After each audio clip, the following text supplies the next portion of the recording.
were all commanded, invited to attend.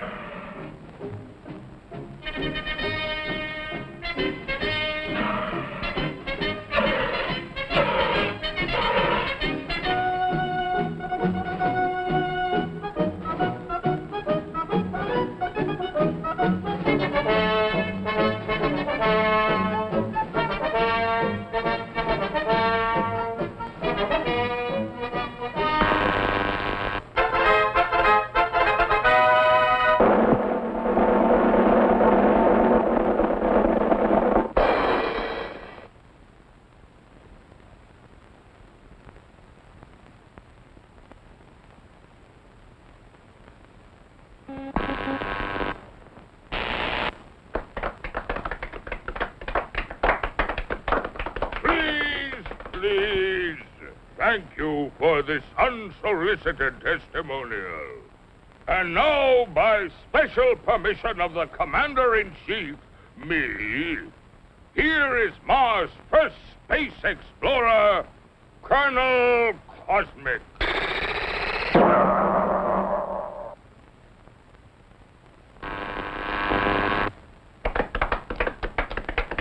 I can't tell you how happy I am to see your smiling faces once more. First, let me say that this trip was made possible only by our dauntless chief, Og the Magnificent, introducer of Og Power, which runs most of our industry, and inventor of Og Speed, which doubles the original Og Power. A short time ago, the master was having trouble with the state limousine. He had, of course, developed the explosive charge. But it was inclined to get a little out of hand, just slightly. And of course, there was always the problem of friction. Parts rubbing together, heating up, and causing all sorts of trouble.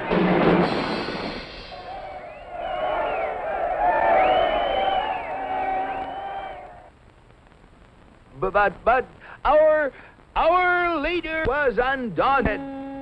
He immediately ordered our first expedition into space to bring back the secret of how other planets got their state limousines to run smoothly.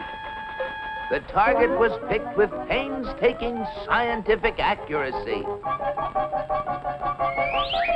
Destination, Earth. You all know with what eagerness I volunteered for the mission, and with what confidence I took off.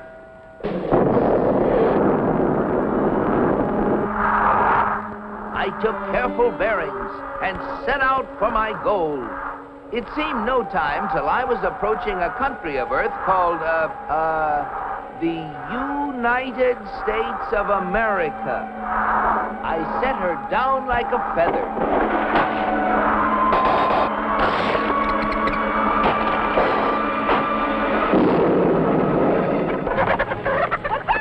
What's all the racket? Naturally, I protected government property by making the saucer invisible. They're after the chickens, Ma! And though the natives showed great interest in me, I decided to make myself invisible, too. Seeing moving lights in the distance, I headed for them. What phenomenal luck! I had landed close to what seemed to be an endless procession of state limousines. They moved quickly, and yet with fantastic smoothness. I just had to get a closer look at one of those Earthmobiles.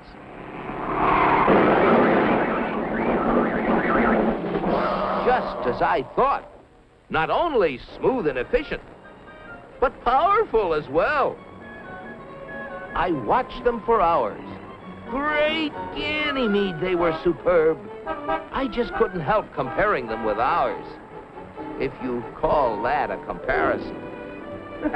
Surely these vehicles must be the property of the highest officials. I was wrong. It seems that almost everybody in this country has one of those, they call them automobiles. They use them for transportation, for business, for pleasure. They use them for all sorts of things. I found that these vehicles gather at places called service stations, where they are fed, lubricated, that's how they beat friction, and given the finest care. The source of their nourishment was something called petroleum. A power source like that must be a highly prized state secret. I had to find out about it. Perhaps the secret lay within this government archives building. It was heavily guarded, but casting discretion to the winds, I walked boldly inside. Their code was remarkably easy to break. They merely substituted the word oil for petroleum. And I soon got hold of a veritable mine of classified information. I began to assimilate the material. I soon found out that though petroleum products are easily found anywhere, petroleum itself is a very elusive substance. Experts have to search for it constantly in all the most likely and unlikely places with all kinds of scientific devices. When they figure they found a good spot, they drill a hole in the ground called an oil well, for almost all oil lies far beneath the surface of the earth. These wells go down thousands of feet and cost a lot of money to drill. But that's no guarantee that they're going to find oil. Matter of fact, in exploratory drilling, only 1 well in 9 finds any oil at all. Only 1 in 44 recovers enough oil to pay for itself. And only 1 in almost 1,000 makes a major discovery. Pretty big odds. Yet America's proved reserves, the oil supplies still underground, have kept increasing steadily. I couldn't imagine how this ever-increasing supply of oil was achieved until I found out that there's not just 1, but thousands of oil companies, all competing with each other to discover and develop new sources of oil. For believe it or not, in the USA, anyone who is willing to risk it can drill for oil. But oil discovery is only part of the story. Once they get oil out of the ground, it has to be moved through pipelines, on ships, or in tank cars to fantastic processing plants called refineries. Crude oil goes in, and great Jupiter, the things that come out. Gasoline, for example, the most efficient mobile power source on Earth. That was the stuff that powered all those cars and trucks. And asphalt, which makes smooth, durable roads. It seems that oil not only runs cars, it even gives them something to run on. Another oil product is the diesel fuel, which runs giant trains across the nation.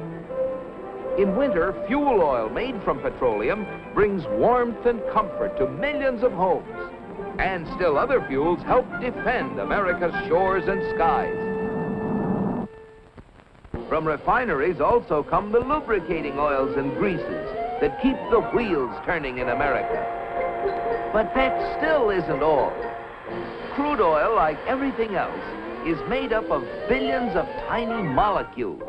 And using the magic of research, oil companies compete with each other in taking the petroleum molecule apart and rearranging it into, well, you name it, fabrics, toothbrushes, tires, insecticides, cosmetics, weed killers, a whole galaxy of things to make a better life on Earth. And you know, it isn't just oil companies that try to outdo each other, competing for the customer's dollar. The same story is true of almost every successful business enterprise in America. The result? A higher standard of living in the USA than in any other country on the whole planet. At last, the secret was mine. And now, to get proof of my discovery, smuggled past the border guards. In spite of my infinite precautions, one of them became suspicious and gave the alarm. come back for the eggs, did you? Yeah, Pa! And so, with the fond farewells of the natives ringing in my ears, I took off once again for Mars. My landing was a little bumpy, but I saved my precious cargo. Yes, I brought the secrets back with me, and here they are. The big secret is, of course, oil, which has brought a better life to all the people in the USA. But the key to making oil work for everybody is competition. Fellow Martians, I thank you. Very interesting, Colonel. Oil, huh? Sounds splendid. But that, what was it? Competition. Not our kind of thing at all. Why, competition is downright un-Martian. Oil? We'll have oil for everybody. That's what we need. Oh, boy, oil!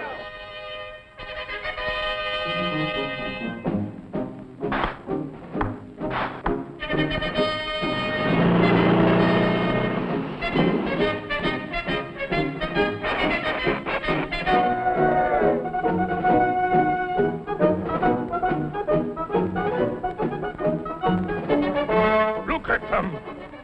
You know what this means, Cosmic? You bet I do, Og. It means that you're through. So why don't you get lost? Yes, the real secret is not only a great source of energy, but also the freedom to make it work for everybody. And if you have both of these things, any goal is possible. It's Destination Unlimited.